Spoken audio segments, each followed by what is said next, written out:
उसने सोचा, अगर मैं रामू को इस पेड़ से बांध दूं तो रात के समय जंगली जानवर उसे खा जाएंगे और मुझे कोई रोकने वाला नहीं रहेगा।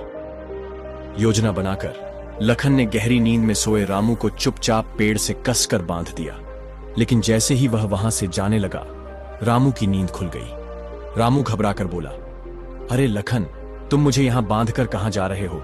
रुको, मुझे यहां अकेला मत छोड़ो। लेकिन लखन पर उसकी बातों का कोई असर नहीं हुआ। वह बिना कोई जवाब दिए वहां से चला गया। रामू निराश होकर सोचने लगा, यह धोखेबाज लखन मुझे फंसाकर चला गया। अब ना जाने मेरा क्या होगा। कुछ ही देर बाद उसे दूर से एक आदमी जाता हुआ दिखाई दिया।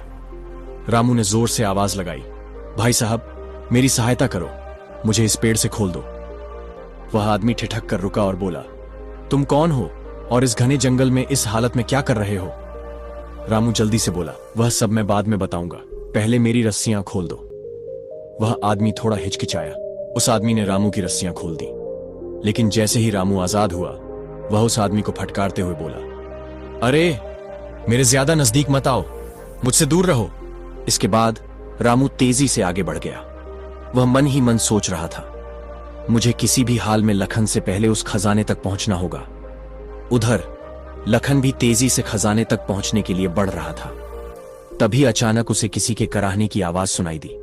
उसने देखा कि एक बहुत ही बूढ़ा आदमी एक पेड़ के नीचे बैठा था।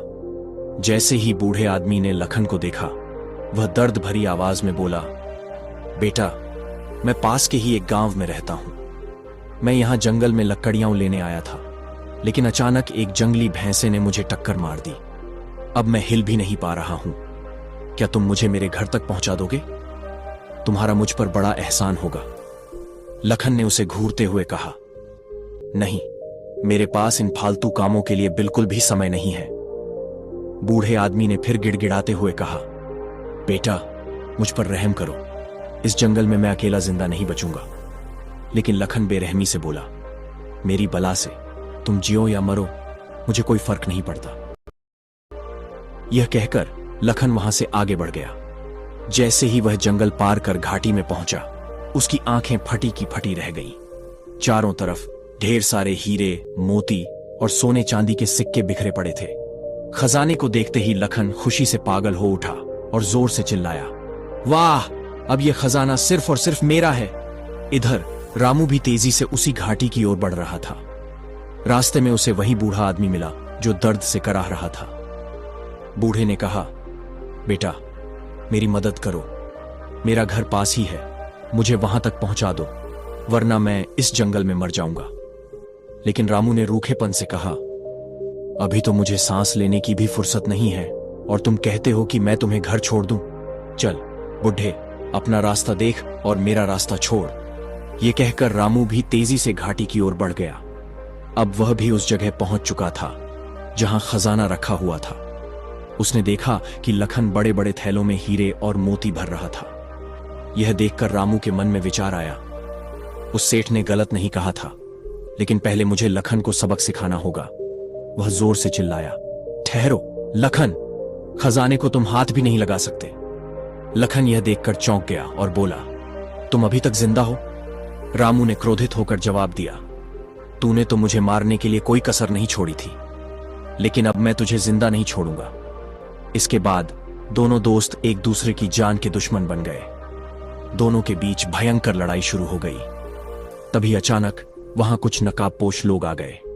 इससे पहले कि लखन और रामू कुछ समझ पाते, उन नकाबपोश लोगों ने उन्हें पकड़ लिया और रस्सियों से जकड़ दिया। इसके बाद वे दोनों को अपने साथ ले गए। दूसरी तरफ बसंत मछुआरे के घर में बेहोश पड़ा था। वैद्य के उपचार के कारण 2 दिन बाद उसे होश आ गया।